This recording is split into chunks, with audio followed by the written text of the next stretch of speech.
Como mulher tu não tens dote, então dotes panches da cara como se fosses um homem. Eu já vi gajos corajosos, mas porra, nenhum supera os heróis que te comem.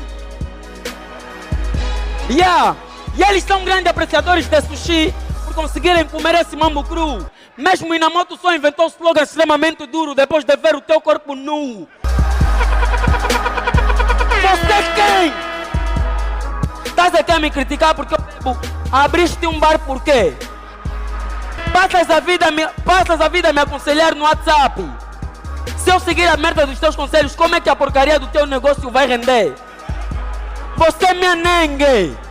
Tu dependes de mim para sobreviver. Eu tenho que continuar a beber as minhas fresquinhas para ver o teu negócio a desenvolver. Mas se pensas que eu vou parar de consumir, minha nengue, estás mal enganada. Sou empreendedora de mente fraca. Por abuso nunca mais vou ir no teu bar. A partir de hoje, mudei de placa. Geu, você é a tua amiga Hidra. É melhor pararem de fazer aborto, porra. Porque eu gosto de beber. Porra! Você tem, porra! Oh, shit!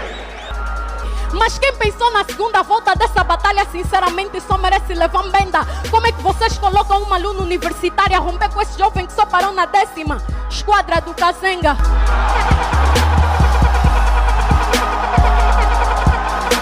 Oh, shit! Oh, shit! Não tens nada de perturbador, você é só um puto que segue bala. Enquanto você e o Jogou brincavam de atirar pedra, eu e o Panchi já andávamos no Congo a partir a linga.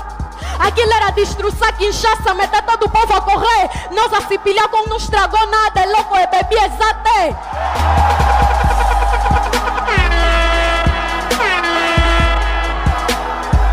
Lutaste com os moços no teu bairro, os vizinhos te agrediram, afinal era você que estava a te tirar rabão. Você não é mau, só andas a ter ilusão. Se fosses mau quando o Flash Squad te bateu e te chotou, tu ias voltar com teu bolão. Não te batem, te chotam, ainda ficas nas redes sociais a pedir perdão.